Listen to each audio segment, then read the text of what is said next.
Un match un peu fou, j'ai envie de vous dire. Un match de fin de saison. Beaucoup de buts, beaucoup de blessés de part et d'autre, beaucoup de changements de part et d'autre pour compenser forcément la fatigue qu'il y a sur cette fin de saison pour tout le monde. Un match qui, à mon goût, fallait surtout pas perdre. J'avais dit avant le match qu'ils étaient 5 points derrière nous, il fallait surtout les garder 5 points derrière nous. Ça, c'est une chose importante. Deux analyses à faire. Une analyse dans le résultat, il faut être content de ce point, et une analyse, le verre à moitié plein, le verre à moitié vide pour ce contenu. Une première mi-temps soporifique, où on revient à 1 sur notre seule occasion, il me semble, où eux ont plusieurs situations. Par contre, une deuxième mi-temps, une réaction avec du caractère, avec du jeu, avec des buts, où là, ça a été intéressant. Parce que eux, sur leur deuxième mi-temps, leurs 2 buts, c'est un coup de pied arrêté, cafouillage. Et le troisième, je ne peux même pas vous dire c'est quoi, je ne l'ai pas vu. Donc, je pense que voilà, il y a 2 contenus. Il y a eu une première mi-temps qui n'est pas bonne du tout. Par contre, la réaction et ce qu'on a montré en deuxième mi-temps, c'est des choses sur lesquelles il va falloir s'appuyer. Parce qu'on a vu une solidarité aujourd'hui de notre part qui a été très forte. Comment t'expliques justement cette première mi-temps? Parce que l'enjeu, vous le connaissez. Ce qui vous attendait, vous le saviez. C'est vrai que quand on voit la première mi-temps, c'est même presque inquiétant en fait. On se dit c'est pas une équipe qui joue pour se maintenir. C'est ce que je te disais il y a 30 secondes. On peut voir le verre à moitié plein en disant cette première mi-temps elle est inquiétante. On peut voir le verre à moitié vide en disant que cette deuxième mi-temps elle est très encourageante. Moi j'ai envie de voir le verre à moitié vide. Mais en fait sur cette première mi-temps, il faudra analyser dans le détail. Mais pour moi c'est surtout que notre bloc était assez ouvert de manière inexplicable parce qu'on avait notre ligne de défense qui reculait beaucoup. Et ça ne nous a pas permis d'être dans les duels. Et un match, ça se joue dans les duels, parce qu'on a laissé beaucoup trop d'espace à cette équipe de Nîmes. Et dès qu'on a rectifié ça à la mi-temps, par contre, c'était différent. Les lignes étaient beaucoup plus resserrées, on gagnait beaucoup plus de duels. Et derrière, dans le jeu, ça a été très intéressant. Mais en première mi-temps, dans le jeu, on sentait qu'il y avait la place, on sentait qu'il y avait de l'espace. C'était surtout sur nos transitions défensives, sur l'aspect défensif, où il a fallu recadrer des choses à la mi-temps. C'est la concentration aussi qui fait la différence, que vous faites revenir 2 fois au score très rapidement après avoir marqué. Ouais, ça je pense que c'est gestion émotionnelle. Le fait d'être euphorique, de mener, parce qu'on mène 2-1, voilà, on n'a pas le temps de redescendre de l'ascenseur émotionnel, on encaisse. Et c'est pareil quand on mène 3-2, on n'a pas le temps de redescendre. Et c'est là où il faut plus de calme, il faut plus de sérénité. Et on a le défaut de nos qualités, hein. On a une équipe assez jeune. Je crois qu'on peut refaire la moyenne d'âge, mais on a une équipe assez jeune. Et il va falloir qu'ils apprennent vite par rapport à ça. Parce que je crois que quand tu sors du Bertonnier, il n'y a plus qu'un trentenaire sur la pelouse. Et ils ont tous 20 ans, 22 ans. Ouais. C'est l'ancien entraîneur de la M3 en fait qui a ressurgi. Non. Avec ces hommes. Non, mais après, il faut mettre de la fraîcheur. Et, je pense que les entrants aujourd'hui ont été très intéressants, à la différence de la semaine dernière. Ils se sont pliés au collectif, ils ont apporté. Donc c'est bien. C'est bien, non, il faut s'appuyer sur ça. On a un groupe jeune, un groupe dynamique. Et il faut s'appuyer sur cette insouciance et cette fougue, parce qu'on voit que les matchs vont devenir de plus en plus à enjeu.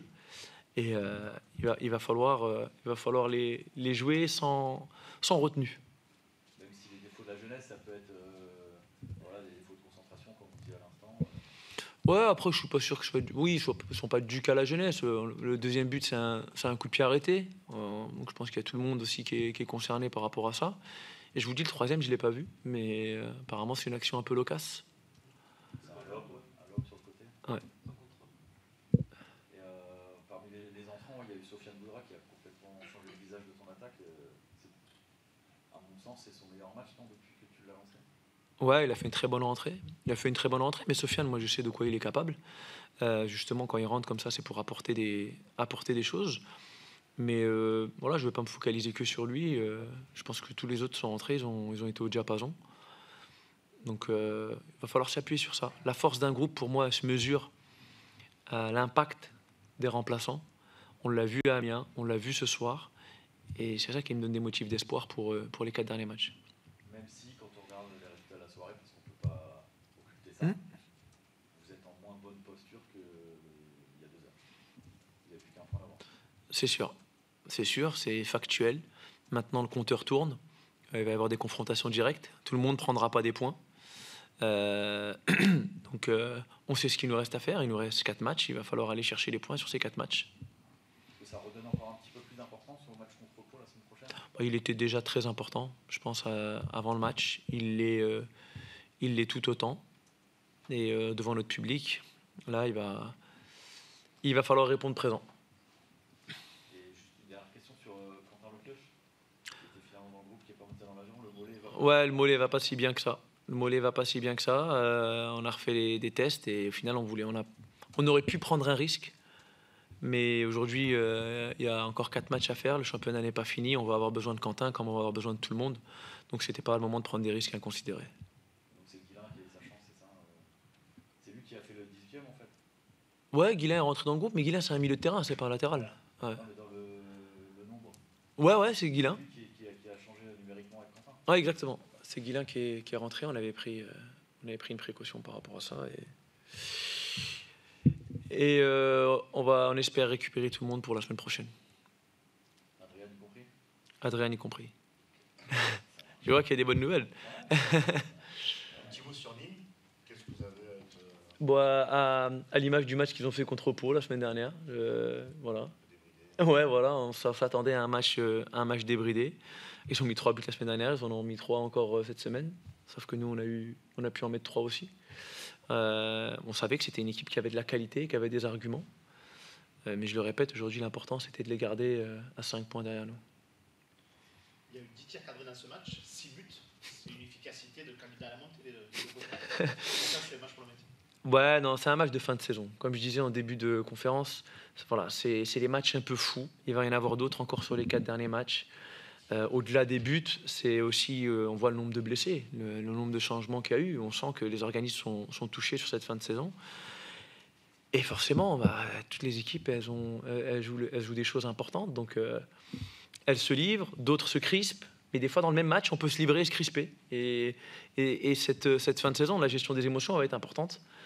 Quand on joue un maintien, il va y avoir comme ça des montagnes russes dans un match.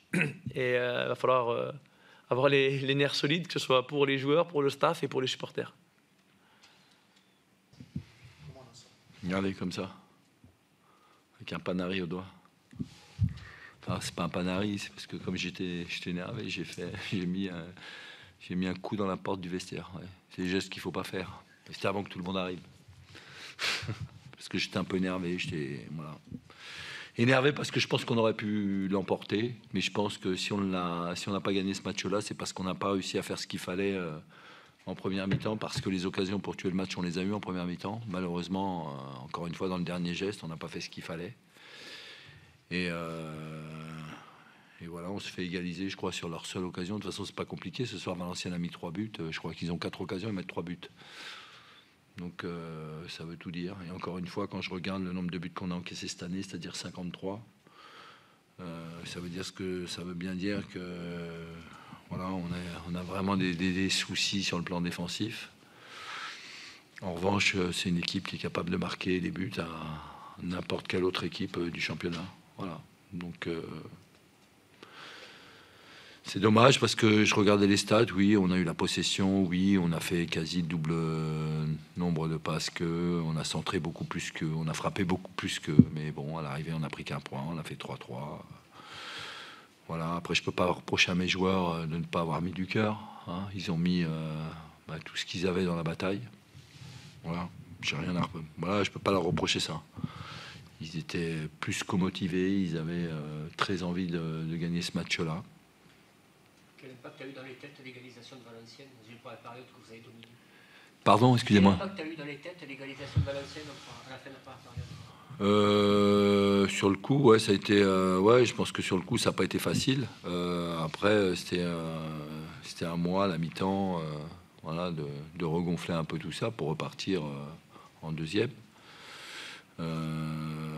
Mais c'est là aussi où ils ont eu du mérite, parce qu'à chaque fois, on a quand même justement le mérite d'être revenu à la marque. Et c'est pas rien. Voilà.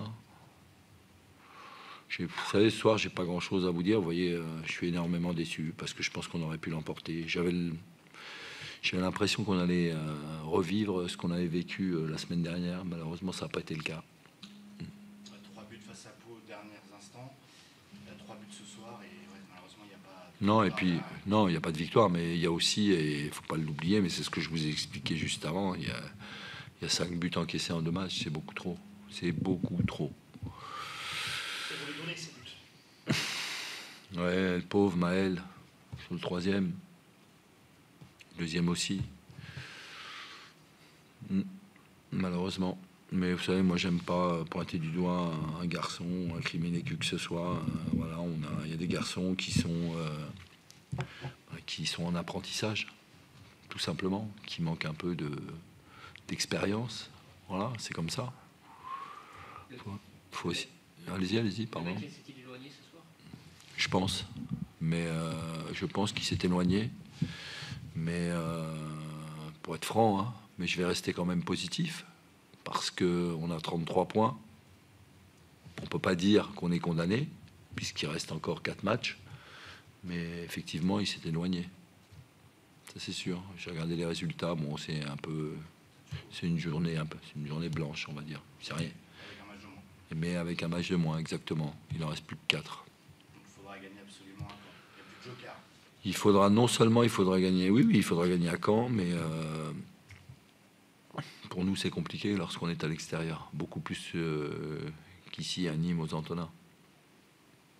Parlant des Antonins, c'était le 10e match aujourd'hui en Ligue 2. Quel bilan dresses-tu? 4 victoires, 1 nul ce soir et 5 défaites. Ouais, 5 défaites c'est beaucoup trop. C'est beaucoup trop. Après, sans vouloir chercher d'excuses, je pense que si on avait eu une pelouse dans l'état qu'elle est en ce moment, hein, souvenez-vous, lorsqu'on a inauguré le terrain face à Guingamp, c'était injouable. Je pense qu'on aurait davantage de points. Voilà. Mais c'est pas une excuse. Je pense aussi, et là il y a peut-être des gens qui vont m'en vouloir, si on avait eu un stade un peu plus plein aussi, on aurait peut-être eu davantage de points. J'en profite. Ce soir, il y avait un petit peu plus de monde que la fois dernière. Donc j'en profite pour remercier les gens, parce on a senti qu'ils étaient derrière nous. Et bon, ça fait du bien, vous voyez, quand c'est comme ça. Voilà, c'est aussi ce qu'il a manqué. Et puis après aussi, ce qu'il a manqué, c'est qu'on mette un petit peu plus de qualité sur le terrain, parce que les matchs, c'est nous qui les jouons, c'est nous qui sommes sur le terrain. Et donc voilà, c'est un ensemble de choses dont je viens de vous parler. Il y a aussi beaucoup de changements, des blessés, des choix. Ouais, alors ce soir, oui, c'est passé plein de choses. Donc c'est aussi pour ça que vous me voyez un peu déçu ce soir, parce que je suis déjà dans le match de Caen. Et on a eu beaucoup de pépins ce soir. Donc Malik, par exemple. on a énormément de joueurs. Ouais, on a Malik qui a mal au talon, on a Rafiki qui a pris un coup, et voilà, il y a Pablo, Pagis, Seroni, qu'on les ischios qui tirent un peu, on va dire. Ouais, je reste optimiste. Moi, Joseph, il avait... Non, ça va. Joseph, il avait mal au ventre. Benoît, le mollet. Et la tête, ça vient Non, c'était Maël. C'était Maël.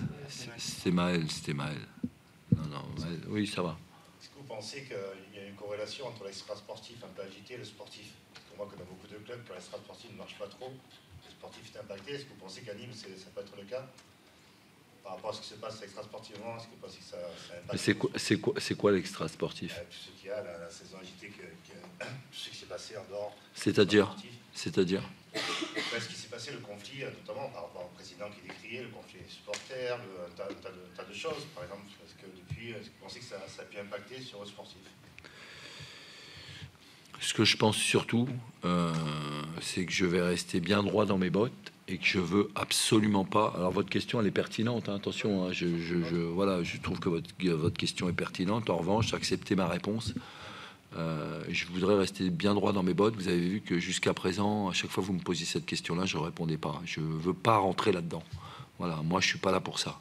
Voilà. Je suis désolé de ne pas pouvoir répondre autrement, mais en tous les cas, c'est... Voilà. Non, c'est surtout... c'est l'attitude que je mène depuis que je suis arrivé à Nîmes. Je ne veux pas rentrer dans ce conflit-là. Je ne suis pas là pour ça. Il y a aussi, depuis le début de la saison, avant que tu arrives, et maintenant aussi, l'incapacité de cette équipe à jouer un match plein pendant 90 minutes. Cette équipe, elle a fait une bonne, voire très bonne première mi-temps aujourd'hui, et elle n'a pas joué pendant le premier quart d'heure de la deuxième. Comment tu expliques ça? Ouais, je pense que ça s'explique pas. C'est non, c'est pas qu'elle n'a pas joué, c'est qu'elle a fait des erreurs. Faire des erreurs, ça ne veut pas dire qu'on n'a pas joué. À partir du moment où vous faites des erreurs énormes, bah oui, vous donnez le sentiment de ne pas avoir joué. Non, moi je pense qu'on a fait, non seulement on a fait une bonne première mi-temps, mais on a fait une deuxième mi-temps plus que correcte. Il a fallu pallier à les blessures. Ouais, ça a quand même été une deuxième mi-temps perturbée et perturbante. Mais je trouve qu'on a fait, pour moi, on a fait un bon match. Voilà. Mais avec des erreurs grossières, fatales, qui nous ont coûté des buts. Voilà.